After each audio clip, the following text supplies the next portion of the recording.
Hello students, आज हमें करनी है गणित की मूल्यांकन कार्यपत्रक संख्या 1 कक्षा 9वीं के लिए। आज की वर्कशीट में मूल्यांकन है, यानी कि आज की वर्कशीट एक रिवीजन और एक असेसमेंट वर्कशीट है आपकी, जो कि आपकी सीबीएसई के नए पैटर्न के हिसाब से है। सीबीएसई ने एक नया पैटर्न इंट्रोड्यूस किया है बेटा आपके एग्जाम्स के लिए, कि आपका एक एमसीक्यू एग्जाम होगा जिसके पैटर्न के हिसाब से आज की असेसमेंट वर्कशीट है। तो चलो स्टार्ट करते हैं। आज की वर्कशीट में आपको कुछ क्वेश्चंस दिए गए हैं जिसका आंसर आपको टिक करके मार्क करना है, लेकिन मैथ्स में सिर्फ और सिर्फ आंसर देखकर हम टिक नहीं मार्क कर सकते, हमें क्वेश्चन को सॉल्व भी करके देखना पड़ेगा। आपसे बोला जा रहा है निम्नलिखित प्रश्नों के सही विकल्पों के सम्मुख बने गोले को पेंसिल या पेन से भरिए। तो टिक तो आप लगाते ही आ रहे हैं, जब से आप एमसीक्यू देखते हैं तो आप टिक लगाते हैं।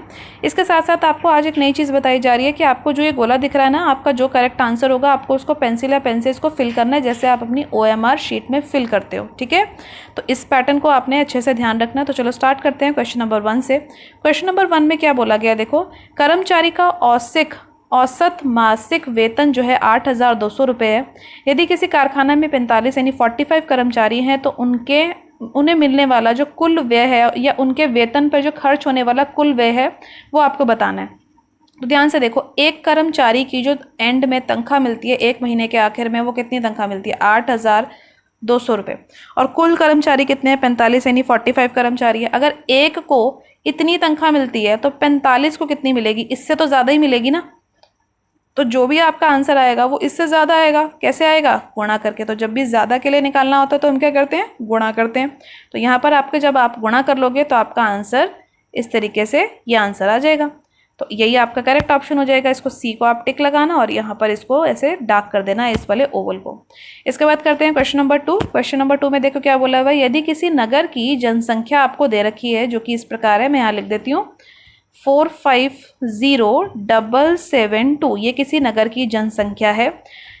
सर्वेक्षण द्वारा पता चला, यानी सर्वे के द्वारा पता चला कि इस जनसंख्या में प्रत्येक 14वां व्यक्ति के पीछे केवल एक व्यक्ति ही शिक्षित है। तो नगर में कुल कितने अशिक्षित हैं।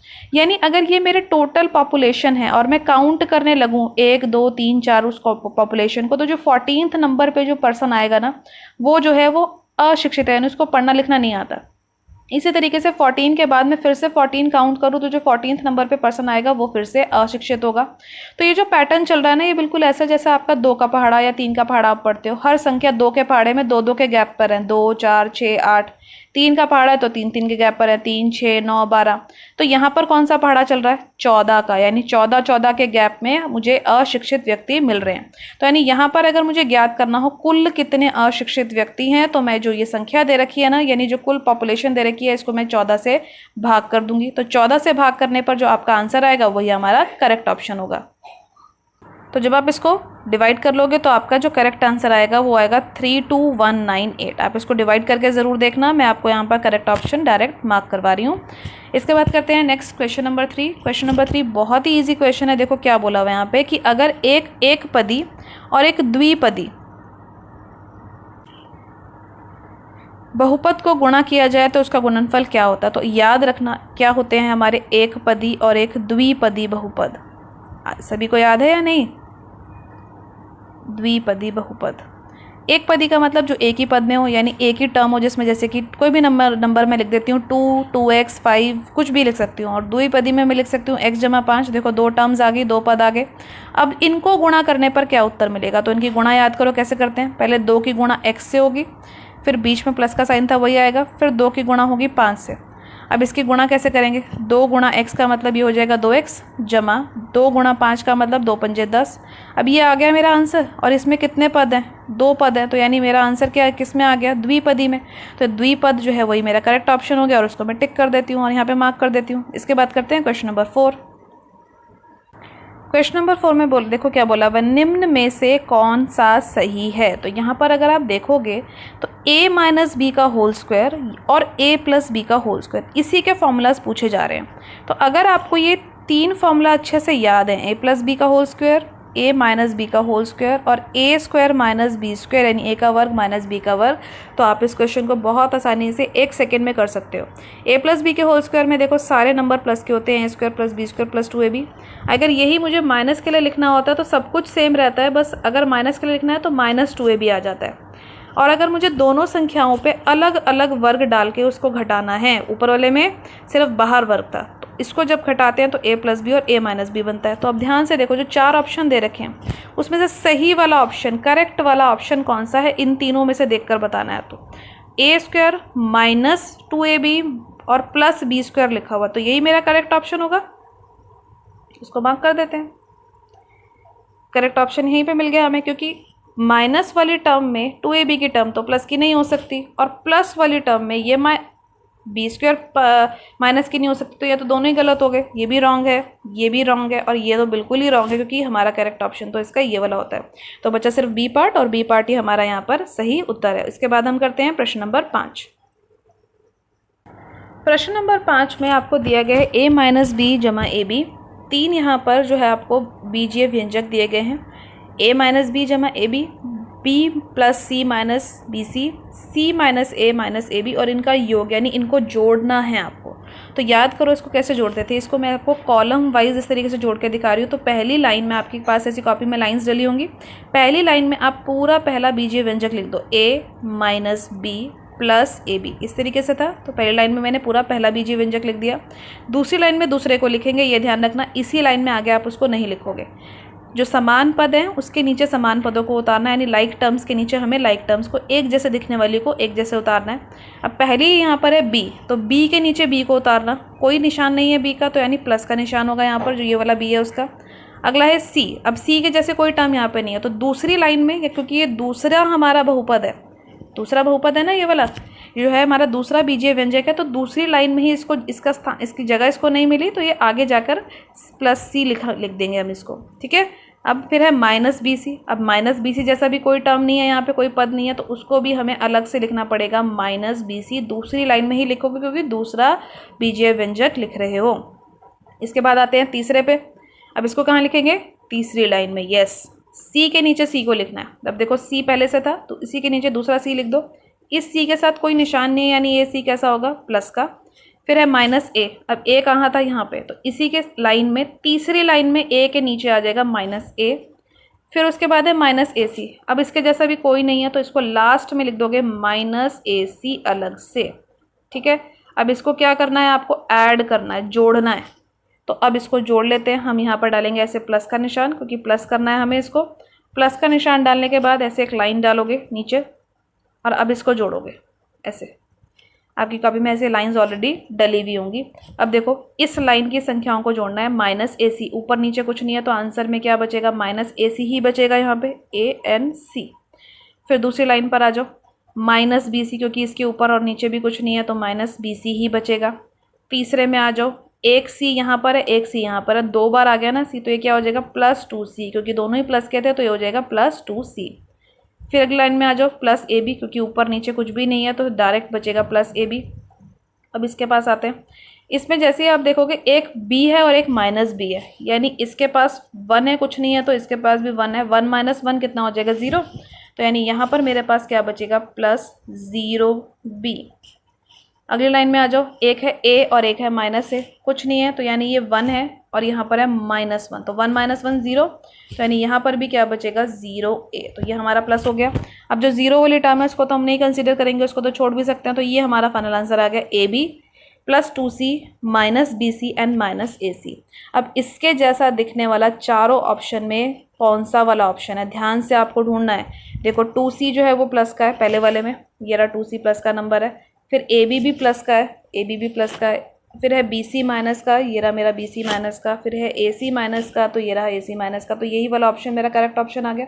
तो बहुत ध्यान से आपने आंसर निकालना, और उस आंसर को यहाँ पे दिए गए ऑप्शन के साथ मैच भी करना है कि कौन सा आंसर आपका करेक्ट है। तो ये क्वेश्चन कंप्लीट हुआ। इसके बाद हम करते हैं क्वेश्चन नंबर 6। क्वेश्चन नंबर 6 में आपको क्या दे रखा है, देखो 2 जो है बीजीय व्यंजक दे रखे हैं, उनका गुणनफल ज्ञात करना है। एक जो है वो त्रिपदी है, 3 पद है उसमें, और दूसरा जो है एक पदी है। तो जब भी जो छोटा वाला होता है ना, उसको पहले लिखते हैं। तो 2ab लिख देते हैं, पहले गुणा करवाना है। और उसके बाद है मेरे पास 6a square, 6a square, 6a की घात 2 माइनस 7b, फिर है प्लस 5ab। इसकी मल्टीप्लिकेशन आपको करानी है, गुणा करवानी है। तो एक एक करके गुणा करते हैं। सबसे पहले ये 2 की गुणा इस 6 से कर लेते हैं, क्योंकि हमारा पहले ये गुणा होगी। 2 6 12 आ जाएगा, तो 12 लिख देते हैं। अब a एक अंदर है और दो बाहर है, सॉरी दो अंदर है और एक बाहर है, तो एक टोटल कितने हो गए 3, और बी तो नहीं था इसके पास, बी तो सिर्फ बाहर था तो बी रह गया। अब इसके बाद ध्यान से देखना बेटा, ये वाला 2 इस वाले 7 से मल्टीप्लाई होगा, यानी अब ये पूरी टर्म जाएगी सेकेंड टर्म के पास मल्टीप्लाई होने। तो 2 7 का कितना होता है 14, और ध्यान रखना ये बीच में माइनस का साइन था वो आ जाएगा।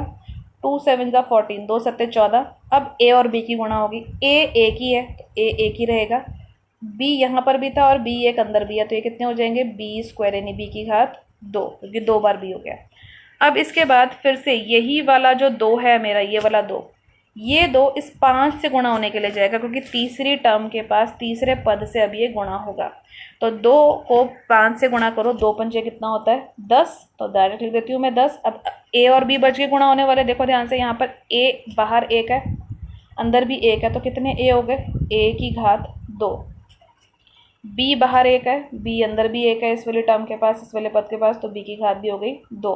अब आंसर मैच करो कि कौन सा वाला आंसर करेक्ट है, देखो ध्यान से, 12 ए क्यूब, 12 ए की घात 3 और बी ये रहा, फिर है -14 ए बी की घात 2, फिर है जमा 10 ए की घात 2 और बी की घात 2। तो करेक्ट आंसर निकालने के साथ साथ उसको मैच करना भी ज़रूरी है, किसी गलत ऑप्शन को आप मैच कर दोगे, सही आंसर फाइंड भी कर दोगे, उसके भी आपको कोई मार्क्स नहीं मिलेंगे। तो ये आपका हो गया 6th क्वेश्चन भी कंप्लीट। इसके बाद हम करते हैं 7th क्वेश्चन। देखो 7th क्वेश्चन में क्या बोला हुआ है, 3a + 4y का वर्ग ज्ञात करो। वर्ग का मतलब उसका स्क्वायर फाइंड करना है हमें। तो अभी मैंने आपको आइडेंटिटी यानी सबसमीका बताई थी कैसे हम फाइंड करते हैं।